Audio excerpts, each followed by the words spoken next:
परमात्मने नमः. आता अध्याय 7. मागील अध्यायांमध्ये गीतेमधील मुद्द्यांविषयी चर्चा पूर्ण झाली आहे. निष्काम कर्मयोग, ज्ञानयोग, कर्माचे आणि यज्ञाचे स्वरूप व त्याच्या विधी योगाचे वास्तविक स्वरूप आणि त्याचा परिणाम, अवतार, वर्णसंग, सनातन, युद्ध इत्यादी विषयांवर सविस्तर चर्चा केली गेली आहे. तसेच आत्मस्थित महापुरुषाचे लोकहितासाठी कर्म करावे यावर भर दिला गेला आहे. पुढील अध्यायांमध्ये योगेश्वर श्रीकृष्णांनी या विषयांना पूरक असे आणखी काही प्रश्न चर्चेला घेतले आहेत. त्या प्रश्नांची साधारणकारक उत्तरे आराधनेला सहाय्यक होतील. 7व्या अध्यायातील शेवटच्या श्लोकात योगेश्वर श्रीकृष्णांनी सांगितले आहे की, जो मद्गतेनांतरात्मना माझ्या ठिकाणी अंतःकरण ठेवून श्रद्धेने मला निरंतर भजतो, तो योगी मला सर्वश्रेष्ठ वाटतो. श्रीकृष्णांनी त्या श्लोकात स्वतःच एका प्रश्नाचे बीजारोपण केले आहे की, परमेश्वराच्या ठिकाणी उत्तम प्रकारे अंतःकरण ठेवणे म्हणजे काय?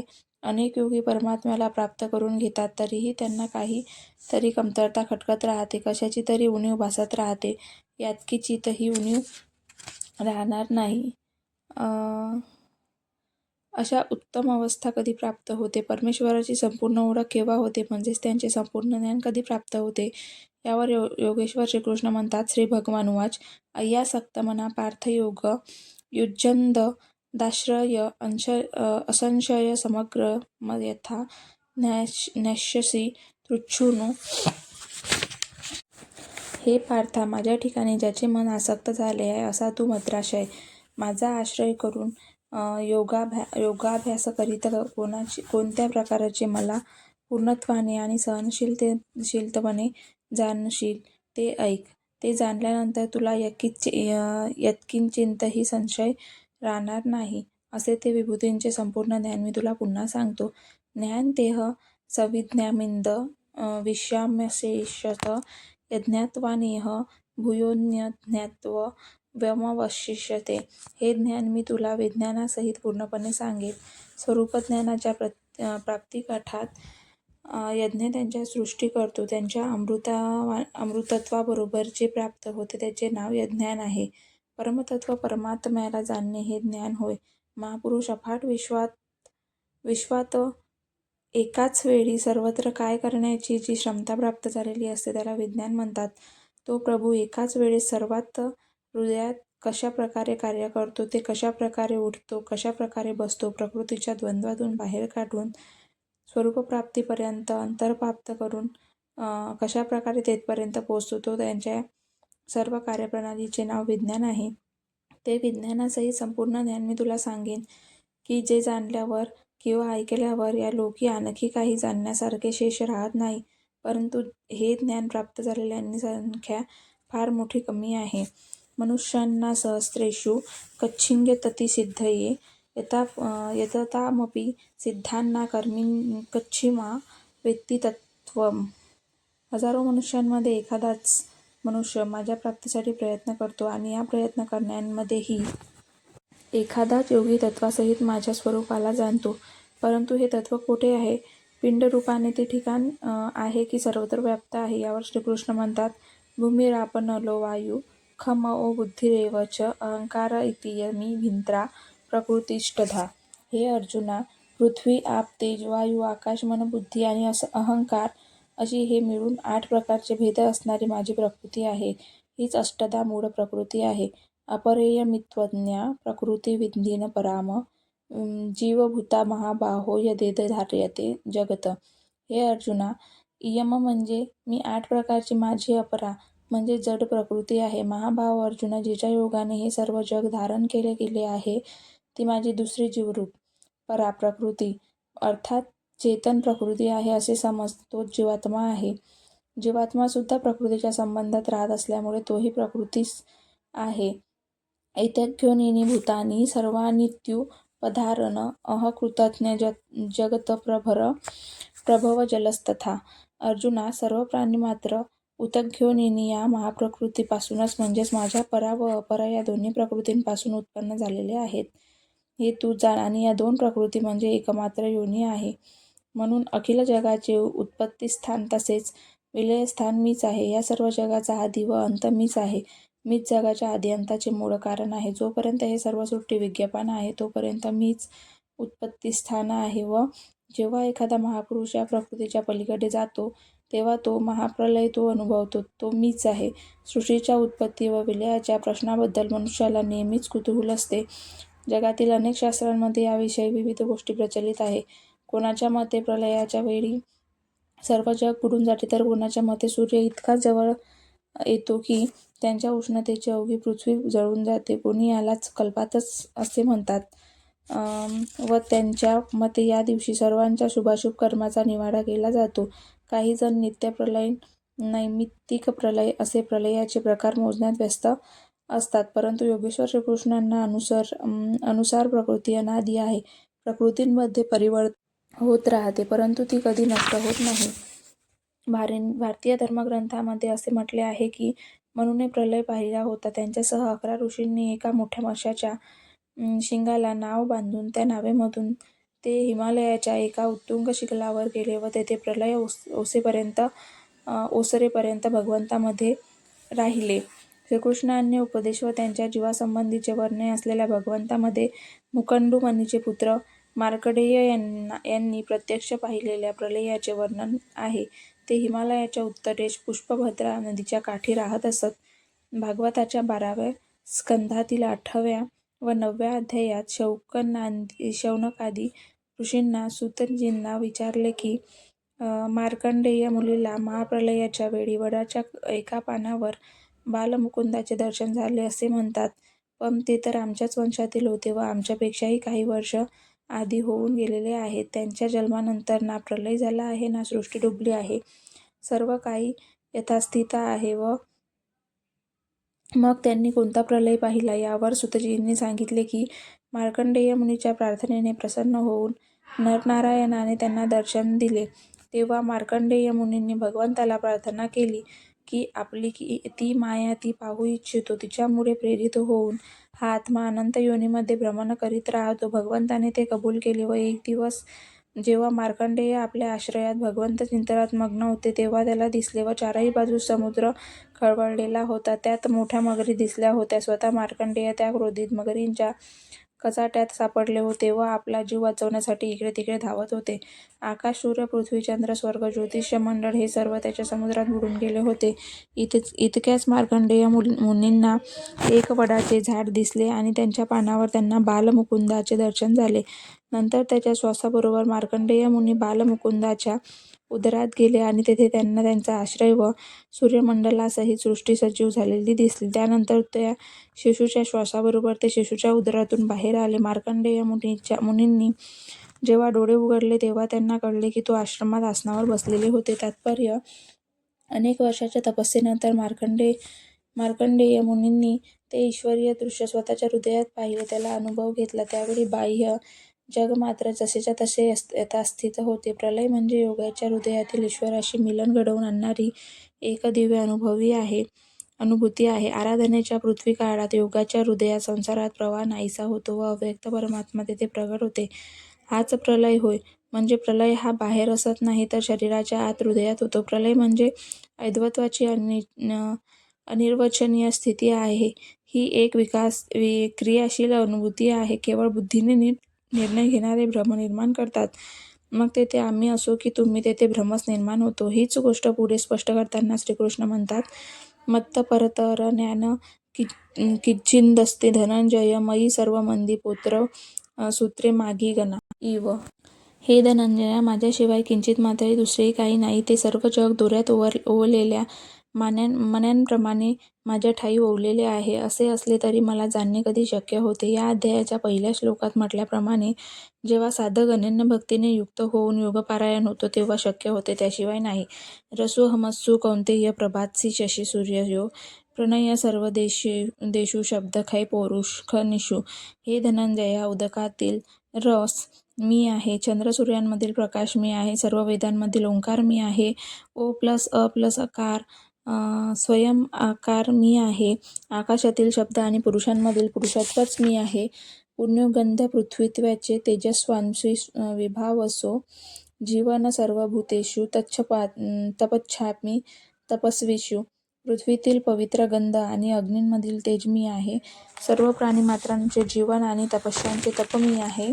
बीजमा सर्वभूतांना विद्धी पार्थ सनातनम. बुद्धी तमास्मी तेजस्वी नामहम. हे पार्था, सर्व प्राणीमात्रांचे सनातन कारण अर्थात बीज मीच आहे असे जाण. बुद्धिवंताची बुद्धी मी आहे व तेजस्वी लोकांचे तेजही मीच आहे. या क्रमात ते पुढे सांगत आहेत. बलबलवंताचाह कामराग विवर्जितम. धर्माविरतो भूतेषु कर्मोषी भरतवर्ष. काम आणि राग, आसक्ती या दोहोंनी विरहित असे बलवानांचे बल मी आहे. या जगात अनेक जण बलवान बनू इच्छितात. त्यासाठी कोणी दंड बैठका काढतात तर कोणी अनस्त्रे जनवतात. परंतु श्रीकृष्ण म्हणतात की काम आणि राग यांच्या पलीकडे असणारे जे बल आहे तेच वास्तविक बल आहे व ते मी आहे. सर्व प्राणीमात्रांच्या ठिकाणी धर्माला अनुसरून असणारा काम मी आहे. ज्यांनी अखिल विश्व धारण केले आहे तो परब्रह्म परमात्माच एकमात्र धर्म आहे. शाश्वत आत्मा धर्म आहे. या धर्माच्या विरुद्ध न जाण्याची इच्छा ती मी आहे. पुढे श्रीकृष्ण अर्जुनाला म्हणाले की हे अर्जुना, माझ्या प्राप्तींची तू इच्छा धर. एरवी साधकाला सर्व कामना वर्ज्य आहे, परंतु परमात्म्याला प्राप्त करून घेण्याची कामना अत्यंत आवश्यक आहे. अन्यथा तुम्ही कर्मयोगांमध्ये प्रवृत्तच होणार नाही. ही कामना उत्पन्न होणे ही देखील माझीच देणगी आहे. एचैव सात्विका भावा राजसास्तामासाच्छये मत्त एवेति तद्विनी दी न तत्वतेषु ते मयी. सत्वगुणापासून उत्पन्न झालेले भाव तसेच रजोगुण व तपोगुणापासून उत्पन्न झालेले भाव हे सर्व माझ्यापासून उत्पन्न झाले आहे असे तू जाण. परंतु मी त्यांच्यात किंवा माझ्यात नाहीत, कारण मी त्यांच्यामध्ये गुंतलेलो नाही व तो माझ्या ठिकाणी नाहीत. ते माझ्या ठिकाणी प्रवेश करू शकत नाही, कारण मला कर्माची स्पृशा इच्छा कधीच नाही. मी निर्लेप आहे, मला त्यांच्याकडून काहीही प्राप्त करावयाचे नाही व म्हणून ते माझ्या ठिकाणी प्रवेश करू शकत नाही. ज्याप्रमाणे शरीरात आत्मा असेल तरच शरीराला तहान-भूक लागते, परंतु आत्म्याच्या अन्न अथवा जलाचे काहीही प्रयोजन नसते, त्यांच्या प्रकारे प्रवृत्ती परमात्म्याच्या उपस्थितच आपले कार्य करू शकते. परंतु परमात्मा तिच्या गुणांपासून कार्यापासून अलिप्त असतो. त्रिभुर्गुरुमये भौर्वैरभि सर्वामिंद जगत मोहित. नाभिजानाति मामेभ्य परमव्ययम्. सत्व, रज आणि तम या 3 गुणांच्या कार्यरूप भावांनी या जगाला मोहित केले आहे.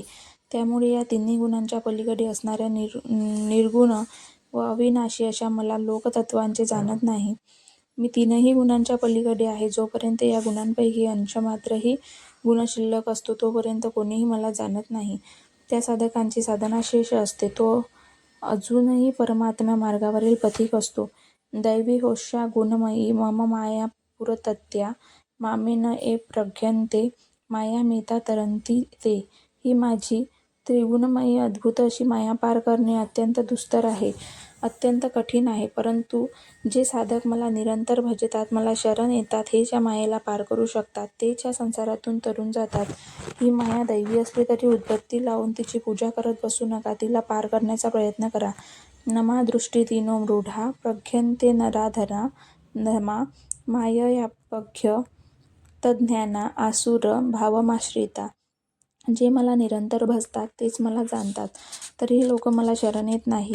मायेमुळे ज्याचे ज्ञान नष्ट झाले आहे, ज्यांचे आसुरी मार्गाला अवलंबन केला आहे, असे अधम लोक, कामक्रोधाचे युक्त असणारे मूढ लोक मला भजत नाहीत. मला कोण भजते? चतुर्विधा भजन्ते मा जना सुकृतिनोऽर्जुन. आतो जिज्ञासुरर्थार्थी ज्ञानीच भरतवर्ष. हे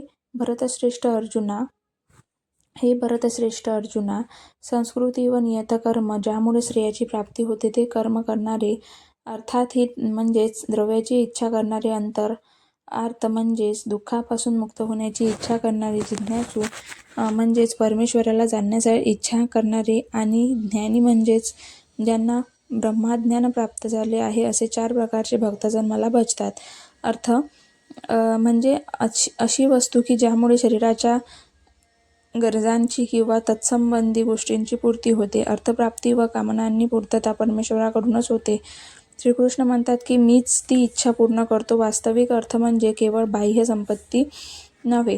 आत्मिक संपत्ती ही खरी स्थित संपत्ती आहे. प्रापंचिक गोष्टींनी पूर्ण करीत करीत भगवंत भक्ताला आत्मिक संपत्तीकडे आकर्षित करतात, कारण त्यांना माहीत असते की केवळ बाह्य संपत्तीने माझा भक्त सुखी होणार नाही व म्हणून ते त्यास आत्मिक संपत्तीही देतात. लोक लाहू परलोक निबाहू, या लोकी लाभ आणि परलोकात निर्वाह या दोन्ही गोष्टी भगवंतच देऊ शकतात. ते आपल्या भक्ताला कधीही रिक्त ठेवीत नाहीत. आर्त म्हणजे जे दुःखाचे निवारण होण्याकरिता मला भजतात. तिसरा जिज्ञासू म्हणजेच मला स्वरूप समग्रपणे जाणण्यासाठी इच्छा करणारा, तोही मला भजतो आणि त्यांच्या साधना परिपक्व झालेली आहे. ज्यांनी भगवंताचे प्रत्यक्ष दर्शन घेऊन आत्मज्ञान प्राप्त केले आहे ते ज्ञानी मला भजतात. अशा प्रकारे 4 प्रकारचे लोक मला भजतात, ज्यामध्ये ज्ञानी श्रेष्ठ आहे. अज्ञान ज्ञानी देखील माझाच भक्त असतो. तेषा ज्ञानी नित्ययुक्त एक भक्ती विशीर्षते प्रियोज्ञ ज्ञानी योत्यर्थमः सच मम प्रिय. अरे अर्जुना, त्या 4 भक्तांमध्ये जो नित्य माझ्यामध्ये एका भावाने स्थित असतो, जी माझी अनन्य भक्ती करतो, तो ज्ञानी अत्यंत श्रेष्ठ हो. साक्षात्कारासहित माझे स्वरूप ते जाणत असल्याने ते ज्ञानी भक्ताला मी अत्यंत प्रिय असतो आणि मलाही तो अत्यंत प्रिय असतो. तो ज्ञानी म्हणजे माझे स्वरूप आहे. उदारा सर्व ऐवैते ज्ञानी वेमतम अस्थित सही युक्तात्मा मामेवानु तत्स्मार्गितम. वास्तविक 4ही प्रकारचे भक्त उदार आहे. त्यांची कोणती उदाहरणं दाखवली? भगवंताला काही प्राप्त होते का? की भगवंतामध्ये काही उणीव आहे की या भक्तांची पूर्ण केली नाही? उदार शब्दाचा अर्थ असा नाही. उदार म्हणजे आपल्या आत्म्याला अधोगतीला जाऊ न देता त्याचा विकास करण्यात, त्याचा उद्धार करण्यास अग्रेसर असणे, या अर्थाने इथे या 4 भक्तांना उदार म्हटले आहे. ज्ञानी तर केवळ माझे स्वरूप आहे. मला असे वाटते की कारण स्थिर बुद्धी असणारा तो ज्ञानी भक्त सर्वोत्तम गतिस्वरूप अशा माझ्यातच स्थिर झालेला असतो. अर्थात तो ज्ञानी म्हणजे मीच आहे व तो माझ्याकडेच आहे. माझ्यात व त्याच्यात काही अंतर नाही, यावर भर देता ते पुढे म्हणतात. बहुना जन्मनांमध्ये ज्ञानवात्मा प्रज्ञते वासुदेव सर्वामितहि महात्मा सुदुर्लभ.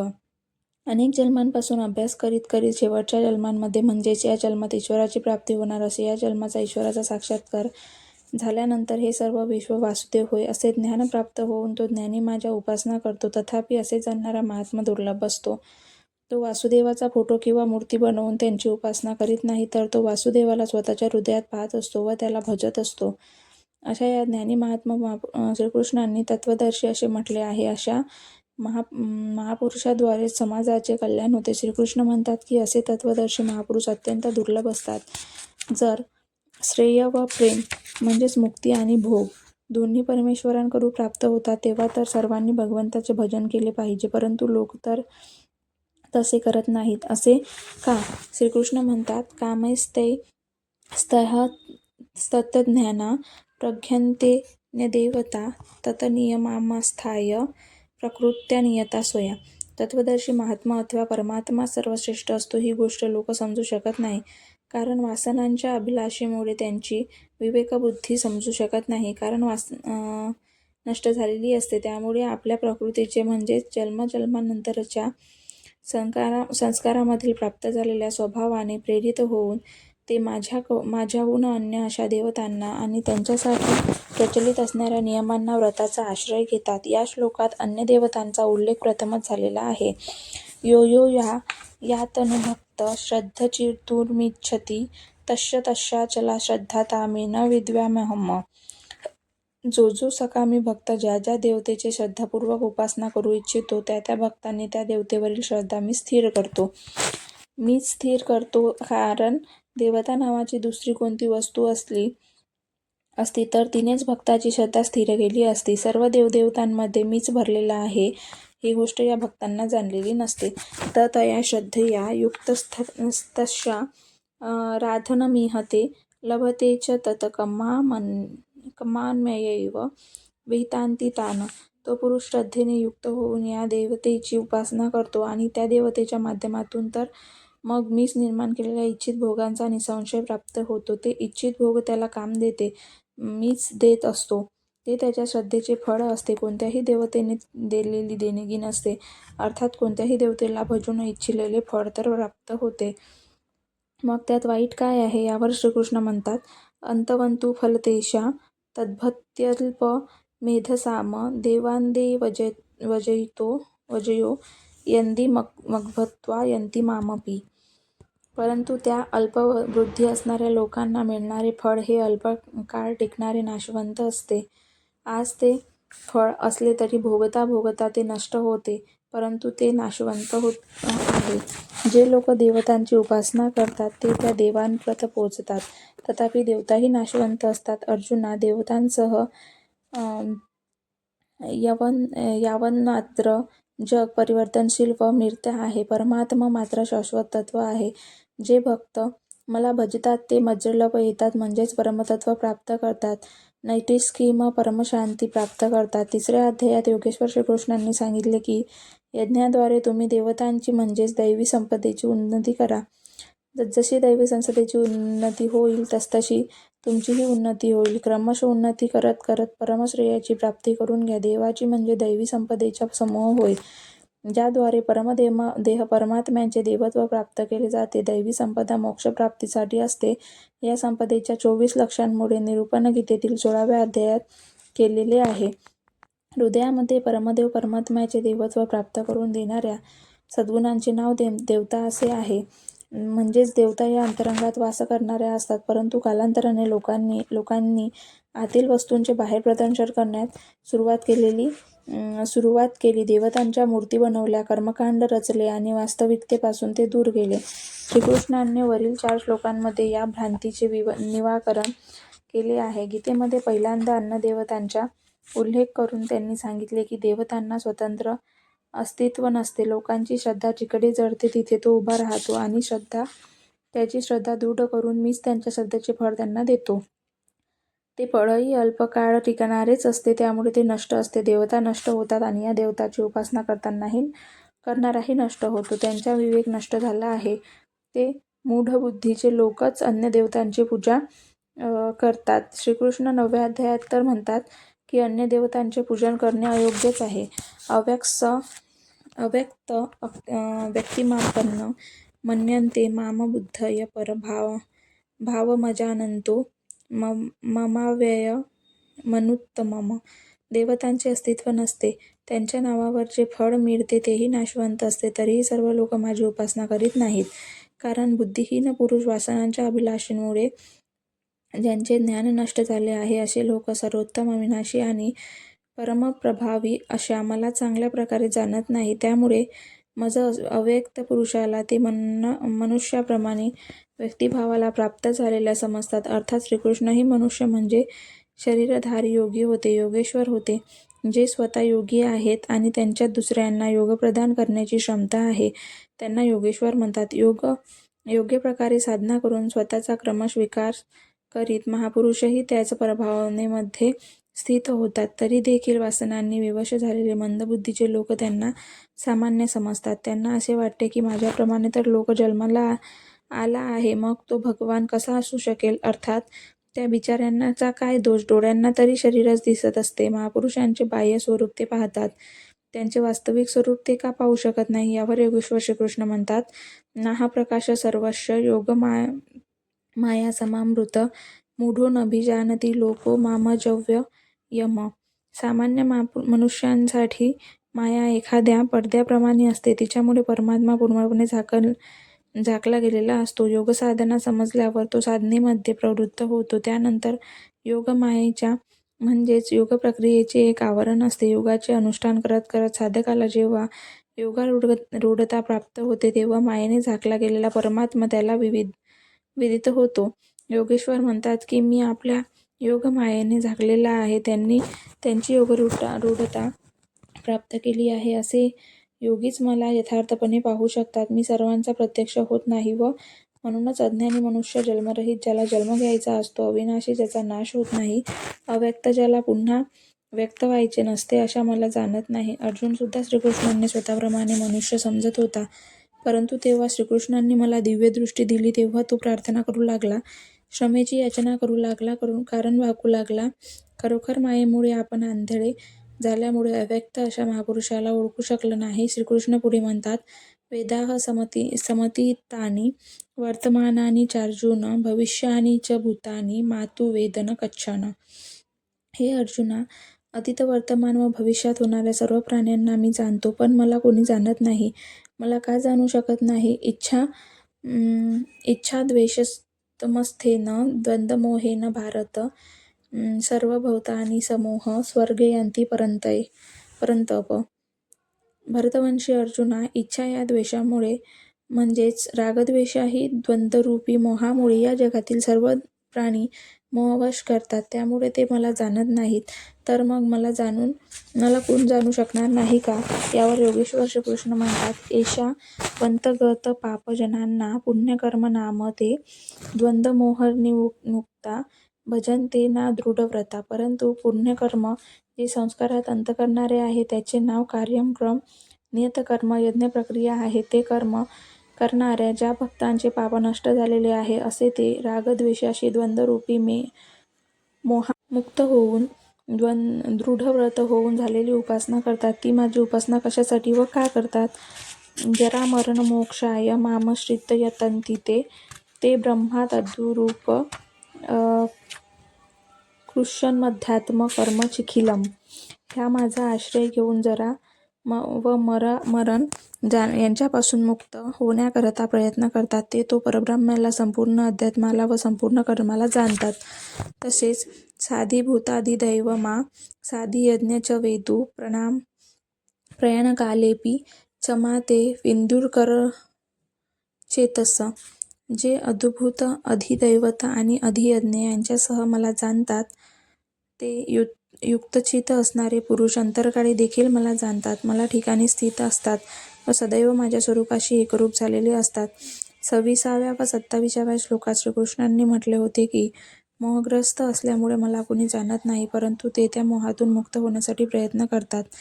ते संपूर्ण ब्रह्मा, संपूर्ण अध्यात्म, संपूर्ण कर्म, संपूर्ण अधिभूत, संपूर्ण अधिदैव, संपूर्ण अधियज्ञासह मला जाणतात. अर्थात या सर्वांचा परिणाम मी आहे. तेव्हा योगारूढ झालेले योगीच माझे स्वरूप जाणतो, कोणीच जाणत नाही असे नाही.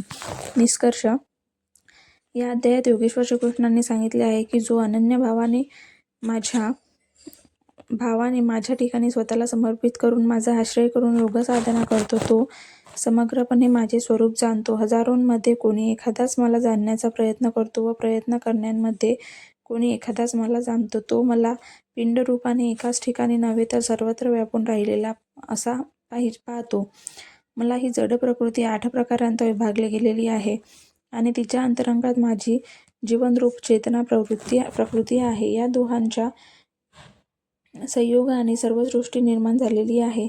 तेज आणि पराक्रम माझ्यामुळेच आहे. वासना व आसक्तिरहित बल व धर्माच्या अनुसरून असणारा काम मीच आहे. साधकाला सर्व कामना वर्ज्य असल्या तरी माझ्या प्राप्तींची कामना असावी, मनात अशी इच्छा निर्माण होणे हा माझाच प्रसाद आहे. परमेश्वराला प्राप्त करून घेण्याची कामना मी धर्मानुकूल कामना होय. श्रीकृष्णांनी येथे सांगितले की, मी त्रिगुणातीत आहे. परमतत्वाला स्पर्श करून मी परमभावामध्ये स्थित आहे. परंतु भोगासक्त मूढ पुरुष सरळ माझी भक्ती न करता अन्य देवतांची उपासना करतात. वास्तविक या देवता अस्तित्वात नाही. दगड, पाणी, वृक्ष किंवा इतर कोणत्याही गोष्टींची जर कोणी श्रद्धापूर्वक पूजा करू इच्छित असतील तर त्यांची श्रद्धा मीच दृढ करतो आणि मग मीच त्या देवतांच्या रूपाने फळ देतो. कारण देवता अस्तित्वातच नाहीत, तसेच त्यांच्याजवळ देण्यासाठी कोणतेही फळ नाही. मी योगमायेच्या आवरणाने झाकलेले असल्याचे लोक माझे खूप स्वरूप पाहू शकत नाही. त्यांच्या दृष्टीने मी अन्य सामान्य मनुष्य आहे व म्हणून ते माझी आराधना करीत नाहीत. सातत्याने अनुष्ठान करणारे योगमायेचे आवरण दूर करून शरीरधारी असे माझे अव्यक्त स्वरूप जाणतात. माझे भक्त 4 प्रकारचे आहे: अर्थार्थी, अर्थ, जिज्ञासू आणि ज्ञानी. अनेक जन्मांपासून सातत्याने चिंतन करीत शेवटच्या जन्मात ईश्वराची प्राप्ती करून घेणारी ज्ञानी म्हणजेच माझे स्वरूप आहे, असे तू जाण. म्हणजेच अनेक जन्मांपासून भगवंतांनी सातत्याने श्रद्धापूर्वक चिंतन करणारे परमेश्वराप्रत पोचतात. रागद्वेष व मोहयुक्त मनुष्य मला कधीही जाणू शकत नाही. परंतु रागद्वेष व मोहरहित होऊन जे नियतकर्म, ज्याला थोडक्यात आराधना म्हणता येईल, करीत जरामरणापासून मुक्त होण्याचा प्रयत्न करतात, जे लोक माझे समग्र स्वरूप जाणतात ते संपूर्ण ब्रह्मा, संपूर्ण अध्यात्म, संपूर्ण अधिदैव, संपूर्ण कर्म आणि संपूर्ण यज्ञासहित मला जाणतात. असे मला समग्रपणे जाणणारे ते लोक माझ्यामध्ये प्रवेश करतात आणि त्यांच्या अंतकाळही ते मलाच जाणतात. त्यानंतर माझे विस्मरण कधीच होत नाही. या प्रकारे या आराध्यांमध्ये परमात्म्याच्या समग्र स्वरूपाचे स्पष्टीकरण केले आहे. समग्र स्वरूपाची ओळख करून देण्यात आली आहे. ओम तत्सदिती. श्रीमद्भगवती तुसनिषत्सु ब्रह्मविख्याया योगशास्त्रे श्रीकृष्णार्जुन संवादे समग्र बोध नाम सप्तमोध्याय.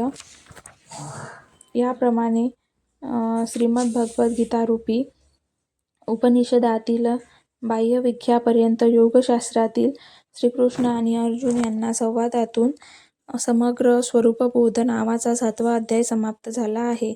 इति श्रीमत्परमहंस परमानंदस्य शिष्य स्वामी अड्गडानंदकृते श्रीमद्भगवती गीताया यथार्थगीता भाष्ये समग्र बोध नाम सप्तमोध्याय. अशा प्रकारे श्री परमहंस परमानंदजीचे शिष्य स्वामी अड्गडानंदकृत श्रीमद्भगवद्गीतेवरील भाष्य यथार्थगीता यामधील समग्र स्वरूपबोध नावाचा 7वा अध्याय समाप्त झाला आहे. हरिओम तत्सम.